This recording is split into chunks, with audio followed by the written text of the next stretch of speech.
Les aventures de Pinocchio.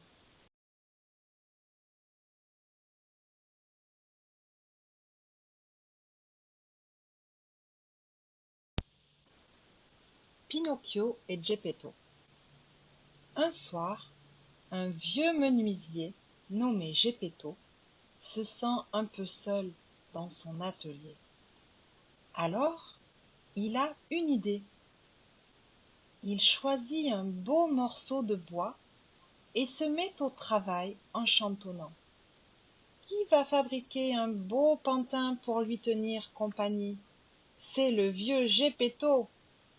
Et comment se nommera ce joli pantin? Je l'appellerai Pinocchio.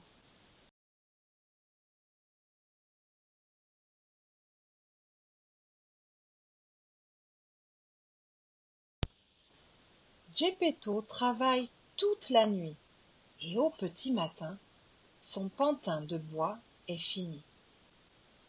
Ah, bâille Geppetto, j'ai bien travaillé. Je vais aller me coucher. Allez, bonne nuit, plutôt, bonne journée, Pinocchio. Poil au dos. Hein? Quoi? Dit Geppetto tout surpris. Quelqu'un a parlé? Poil au nez. Le vieux Geppetto n'en croit pas ses oreilles et murmure. Il n'y a personne d'autre que moi ici, à part ce pantin. Et il regarde autour de lui un peu inquiet. Soudain, il croit voir le pantin cligner des yeux. Non, je deviens zinzin. Un pantin, ça ne bouge pas tout seul. Mais, alors qu'il range ses outils, il sent ses lunettes s'envoler. Geppetto se retourne, pas content du tout, et il reste sans voix. Ce coquin de pantin a posé les lunettes sur son nez et le regarde en riant.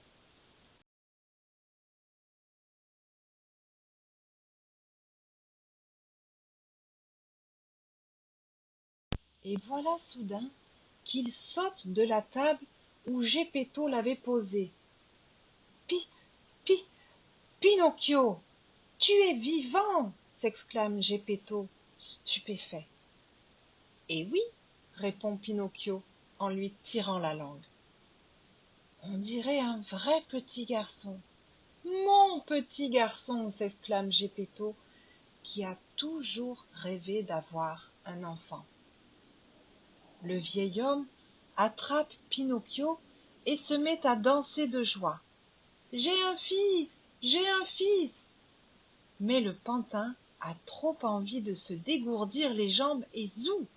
Il s'échappe des bras de Geppetto, traverse la pièce, ouvre la porte et s'enfuit en riant. Pinocchio, crie Geppetto, reviens tout de suite. Obéis à ton papa. Le pauvre homme court derrière le pantin, mais ce polisson disparaît au coin de la rue avant que Geppetto ne le rattrape.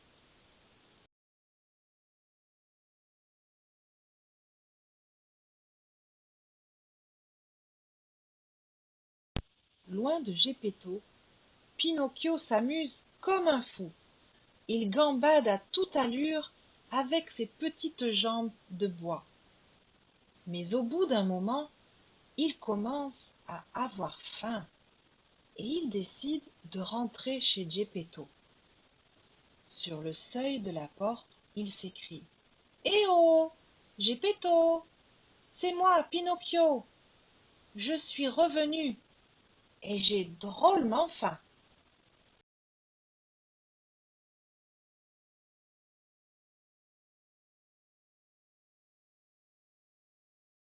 Cri, cri, cri. Pas la peine de crier, répond une petite voix. Geppetto n'est pas là. Il est parti te chercher. Ben, c'est qui ça? S'étonne Pinocchio. Ça, c'est moi, le grillon, le grand spécialiste des petits conseils. En veux-tu un? Si ça te chante, Grillon, dit Pinocchio, impatient. Mais dépêche-toi, j'ai faim. Le Grillon dit d'un air important. Les enfants doivent obéir à leurs parents, et surtout, ils doivent aller à l'école, au lieu de traîner dans les rues. Taratata, moi je préfère m'amuser, s'exclame Pinocchio. Alors, tu deviendras un âne. Je m'en fiche, dit Pinocchio. Comme tu veux, cri-cri, chante le Grillon. Comme tu veux, cri-cri. Puis, il ajoute bien fort. Tête de bois, avant de disparaître dans un petit trou du mur. Bon débarras, soupire Pinocchio.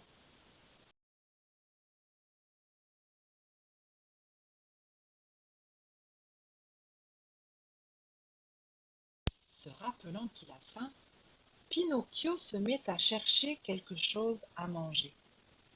Il fouille partout, mais il ne trouve rien dans la maison, pas même une miette de pain. Alors, ce coquin de Pinocchio fond en larmes. Le Grillon a raison, j'aurais dû obéir à Geppetto, et alors je serais toujours avec lui, et il m'aurait donné à manger, et je serais heureux, pas comme maintenant. Affamé et épuisé d'avoir tant pleuré, Pinocchio, le pantin de bois, s'endort au coin du feu, en rêvant d'un bon gâteau. Un peu plus tard, Geppetto rentre à la maison, bien triste de n'avoir pas retrouvé Pinocchio. Quand il voit son petit pantin endormi, il sourit, puis il le prend doucement dans ses bras et le glisse dans son lit, sans un bruit. Chut!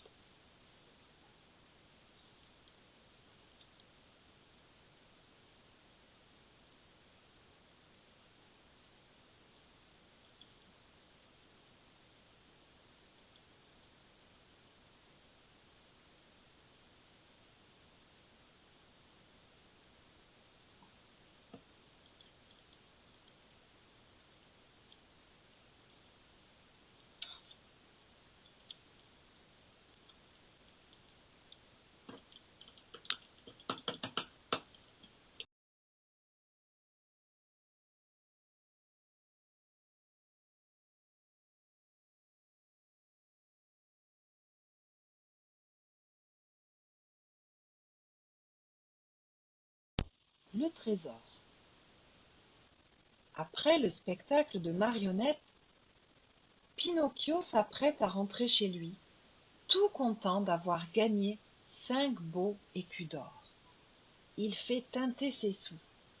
Drilling, drilling. Hélas, quand ils entendent le bruit des écus, Monsieur Renard et Monsieur Chat, qui passaient par là, suivent Pinocchio. Ces deux affreux Jojo ne pensent qu'à voler les autres et à leur jouer de vilains tours. Tu vas voir, on va bien s'amuser, murmure le renard à l'oreille du chat.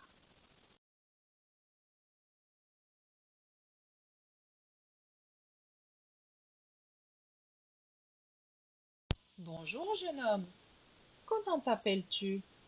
Demande Monsieur Renard d'une voix douce en s'adressant au petit pantin. Mon nom est Pinocchio. C'est ainsi que m'appelle Geppetto, mon papa, répond Pinocchio. Ah, et c'est quoi ce petit bruit dans ta poche? Ajoute le renard. Plein de sous que je vais donner à Geppetto, répond Pinocchio sans réfléchir. Ah oui? Combien? Questionne le renard aimablement. 5 écus, dit Pinocchio. Peu, souffle Monsieur Renard. Oui, peu, ajoute Monsieur Chat. C'est pas peu, s'écrie Pinocchio. Si, car ce n'est rien à côté de ce que tu pourrais gagner. Comment ça? Demande le pantin. C'est simple, dit le renard. On va t'expliquer. Va au pays des nigauds. Là, il y a un champ miraculeux dans lequel tu creuses un trou.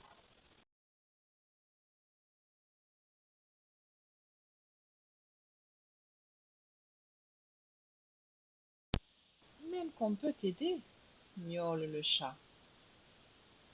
Et tu plantes tes sous, continue le renard. Ensuite, tu arroses. Même qu'on peut t'aider, miaule le chat. Puis tu t'en vas et tu dors sur tes deux oreilles toute la nuit.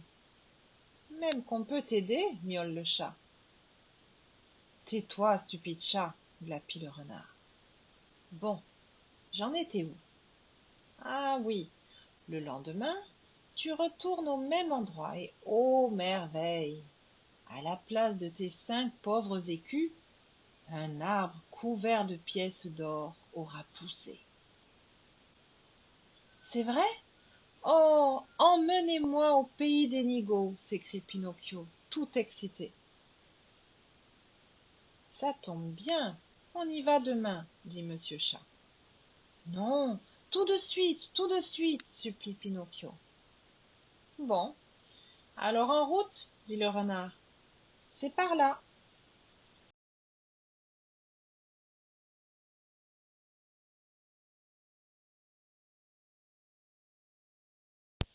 Tout en marchant, Pinocchio réfléchit et murmure. Vous devez être très riche, à force d'aller au pays des nigauds. C'est que, miaule le chat, c'est que nous donnons tout aux pauvres, soupire Monsieur Renard.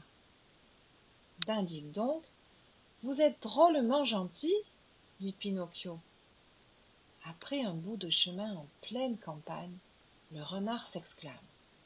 Nous voici au pays des nigauds, et voilà le champ des miracles. Là, aidé du chat et du renard, Pinocchio creuse un trou, plante ses écus et les arrose bien comme il faut. Puis, tout le monde se sépare pour aller se coucher. Bonne nuit au pays des nigauds, ricanent les affreux Jojo en s'éloignant.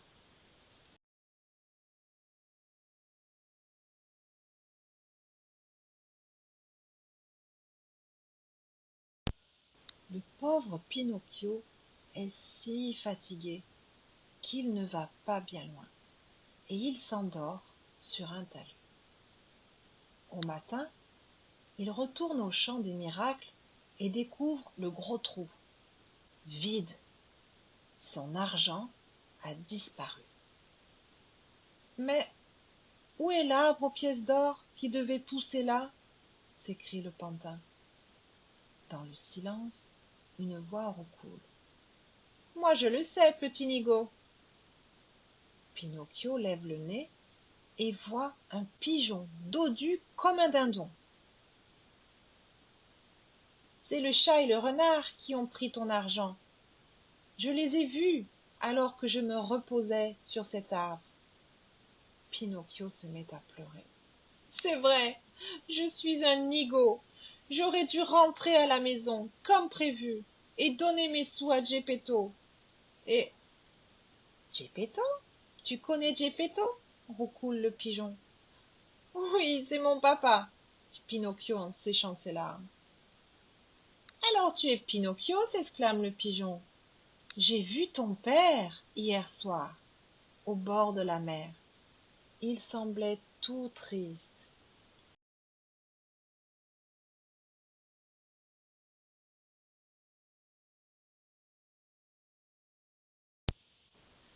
Comme tu n'es pas rentré à la maison, il était inquiet et il est parti à ta recherche. À ces mots, Pinocchio se remet à pleurer. Oh, pauvre papa, je veux voir mon papa. Si je savais où le trouver maintenant. Le pigeon a pitié de lui et propose. Allez, monte sur mon dos, je t'y emmène. Hop, Pinocchio saute sur le dos du pigeon. Ensemble, ils survolent des prairies et de vertes forêts avant d'arriver dans un port. Mais pas de chance. Pinocchio aperçoit Geppetto qui vient juste d'embarquer sur un bateau. « Papa! Papa !» crie Pinocchio. « Attends-moi !» Mais le vieil homme ne l'entend pas. Alors plouf! Il se jette à l'eau pour le rejoindre. Et soudain, une grosse, une immense vague emporte le pantin de bois.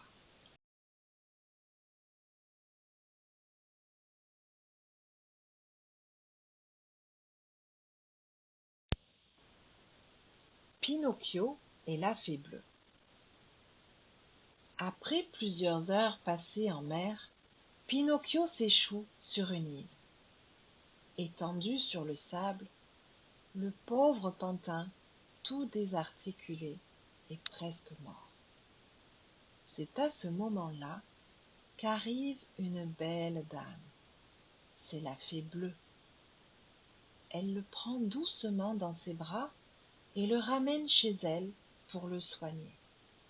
Elle s'occupe si bien de lui que Pinocchio redevient aussi vivant qu'avant.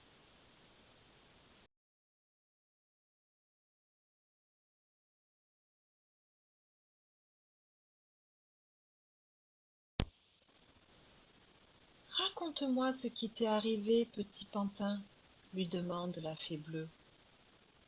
Pinocchio raconte toute son histoire, enfin, presque tout, même quand le chat et le renard lui ont volé ses sous au pays des nigauds. Pauvre petit, mais comment es-tu arrivé au pays des nigauds? Pinocchio répond, un peu embêté. Ben, je sortais de l'école quand le chat et le renard m'ont attaqué et m'ont obligé à aller là-bas, avec eux. Oh, le gros mensonge! À l'école, Pinocchio n'y est même pas allé. Et voilà le nez du pantin qui s'allonge, qui s'allonge. Comment ça, ils t'ont obligé? Demande la fée. Le renard m'a mis dans un grand sac, ment encore Pinocchio. Même que j'ai crié très fort et que j'ai mordu le chat. À ce deuxième mensonge, son nez s'allonge encore. Et personne n'a rien vu, s'étonne la fée. Non, il faisait nuit noire. À ce troisième mensonge, le nez de Pinocchio devient si grand qu'il se retourne à droite, il raye la vitre, à gauche, il tape la porte, et s'il lève le nez, c'est le plafond qu'il va percer. « Oula! Qu'est-ce qui m'arrive » s'affole Pinocchio. « Ce qui t'arrive, c'est que tu me racontes des mensonges, » répond la fée sévèrement.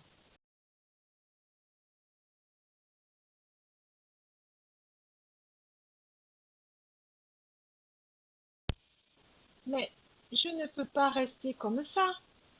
S'il vous plaît, aidez-moi, s'écrie le pantin. Puis il se met à pleurer si fort que la fée lui propose. Écoute, je peux arranger ton nez si tu me promets de ne plus jamais mentir. Oh oui, je le promets, dit Pinocchio. Hop, hop, hop, en 3 coups de baguette magique, la fée lui redonne son nez d'avant, son joli petit nez de bois. Pinocchio est si content qu'il saute au cou de la fée. « Merci 1000 fois, ma bonne fée, je vous aime beaucoup. » La fée bleue aussi aime bien Pinocchio. Alors elle lui dit: « Veux-tu devenir un jour un vrai petit garçon ?»« Oh oui !» s'exclame le pantin, « c'est mon rêve. » Pour cela, il faut aller à l'école et bien se comporter. C'est promis. Dès demain, j'irai à l'école et je serai un bon élève. dit Pinocchio en regardant la fée droit dans les yeux.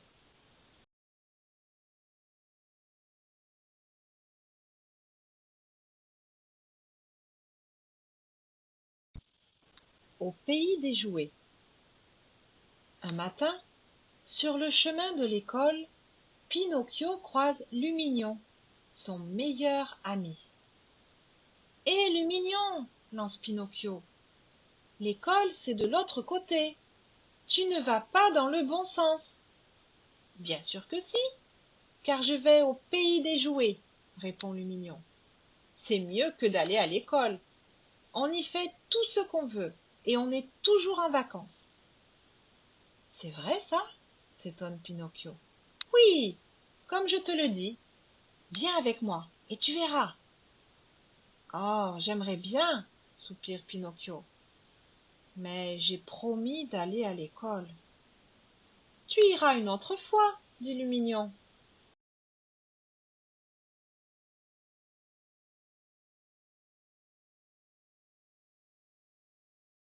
À ce moment-là, arrive une drôle de carriole tirée par des ânes gris et blancs, et même jaunes et bleus. C'est la voiture qui nous emmène au pays des jouets, le plus beau pays du monde, s'écrie Lumignon, tout excité. Alors, tu viens? La voiture est pleine d'enfants bruyants. Pinocchio hésite, puis, en entendant le conducteur crier « Attention au départ !» il bondit à côté de Lumignon. L'homme a l'air pressé. Il fait claquer son fouet et dit « Les garçons, je veux dire, les ânons. »« Tu vas voir, dit Lumignon à Pinocchio, on va bien s'amuser. » Après une longue route, ils arrivent enfin au pays des jouets. « Bienvenue au paradis des enfants !» s'exclame le conducteur. « Faites tout ce que vous voulez, et je reviendrai vous chercher dans quelque temps. »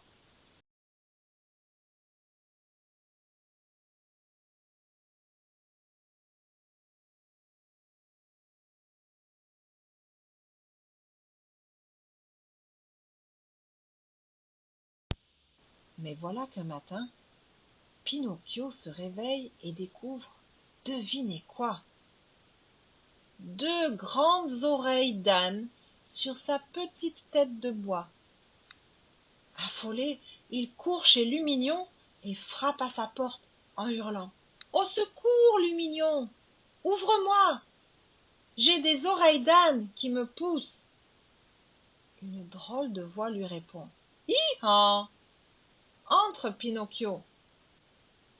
Et que voit Pinocchio? Lumignon, son ami, en train de devenir un âne, lui aussi.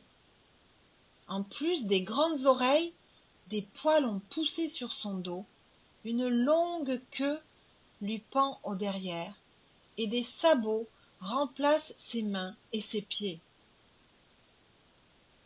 Toi aussi, hi hi, que derrière, hi-han, hi-han, braille Lumignon. Pinocchio se retourne et constate que c'est vrai maintenant. Il a une queue lui aussi. Pauvre de moi, pleure-t-il. J'aurais dû obéir à la fée et aller à l'école au lieu de venir ici. Je ne serais pas devenu un âne. Mais alors qu'il sanglote, une jolie petite chèvre au pelage bleu passe la tête par la fenêtre et dit «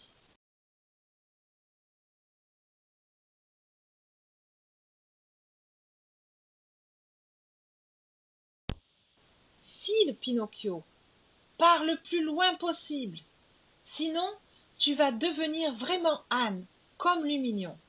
Si tu restes ici, le conducteur de la voiture viendra te prendre pour te vendre au marché, et tu seras obligé de travailler comme tous les autres petits ânes. » Pinocchio a très peur. Pour une fois, il écoute le sage conseil de l'étrange petite chèvre bleue, dont la voix ressemble fort à celle de sa bonne fée. Et il s'enfuit à toutes jambes. Il court longtemps, longtemps, jusqu'à la mer. Plouf! Il saute à l'eau et se met à nager, nager, nager. Plongé dans l'eau de mer, miracle! Pinocchio redevient un petit pantin de bois, tout comme avant, sans queue ni oreille d'âne.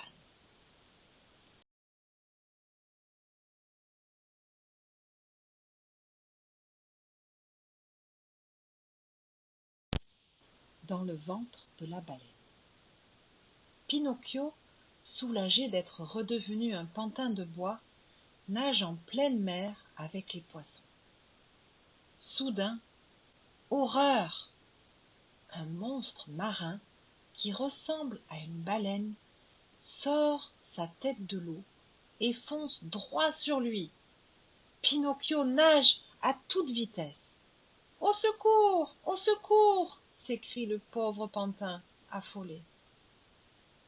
Mais le monstre est tout près. Il ouvre son énorme gueule et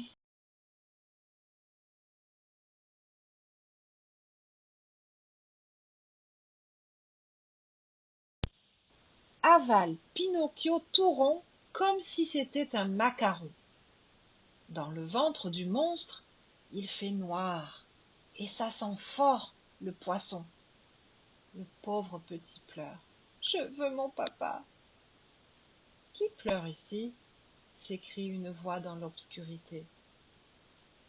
Pinocchio aperçoit la lueur d'une bougie, une toute petite lueur au fond du ventre noir. Il s'avance et découvre, devinez qui? Son papa, Geppetto. « Pinocchio !» s'écrie le vieil homme. Ils tombent dans les bras l'un de l'autre, pleurent et rient tout à la fois. Pinocchio raconte son histoire sans mentir cette fois, et Geppetto raconte la sienne. Tu vois, j'ai eu de la chance, car avec moi, ce monstre a avalé mon bateau et tout ce qu'il y avait dedans. C'est pour ça que j'ai des bougies, de l'eau et des gâteaux secs. Mais cela fait longtemps que je suis ici, et je vais bientôt manquer de tout.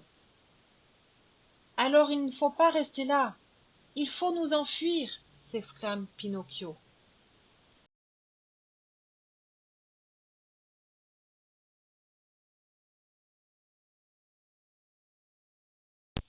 Mais comment?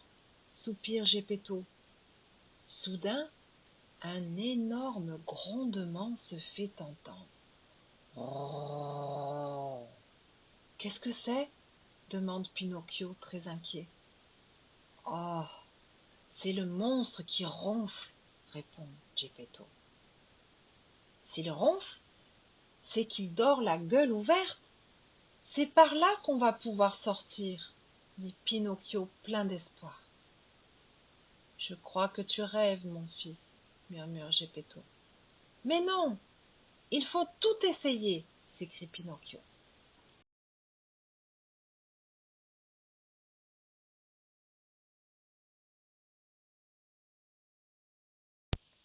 Bon, dit Geppetto, dépêchons-nous alors, car le monstre ne dort jamais longtemps.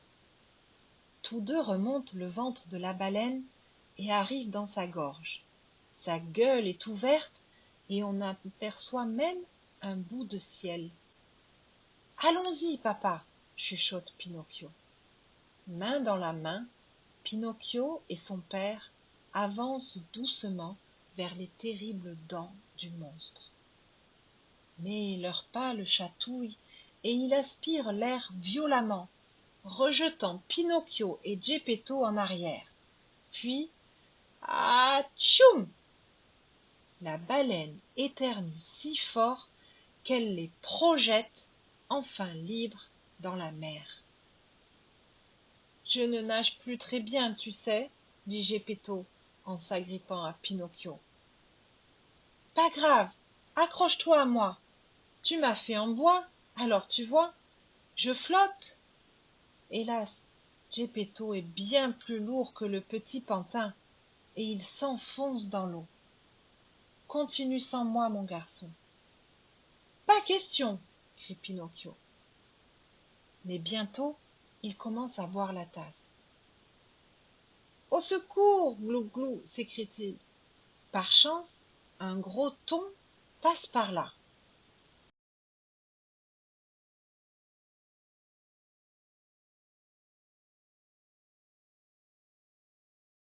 Il les prend gentiment sur son dos. Ouf! Sauvé! Le brave poisson les dépose sur une plage. Un peu plus loin, il voit une jolie petite maison. Allons nous reposer là-bas, propose Pinocchio. Et quelle surprise! Dans la maison, la fée bleue les accueille en souriant. Bravo pour ton cœur, Pinocchio. Tu as sauvé ton papa. Approche. Du bout de sa baguette, elle touche le pantin, qui se transforme aussitôt en petit garçon, avec de vraies jambes, de vrais bras, de vrais pieds, comme tous les enfants. Émerveillé, Pinocchio saute dans les bras de Geppetto. J'ai un fils, un vrai petit garçon, chante le vieil homme en se mettant à danser. Alors, la fée bleue dépose 5 écus d'or sur la table et dit « Que cela vous porte bonheur, mes amis !» Puis elle disparaît dans une pluie d'étoiles, tandis que le petit grillon sort du mur. « Cri-cri !» chante-t-il. « Moi aussi je porte bonheur. Cri-cri !»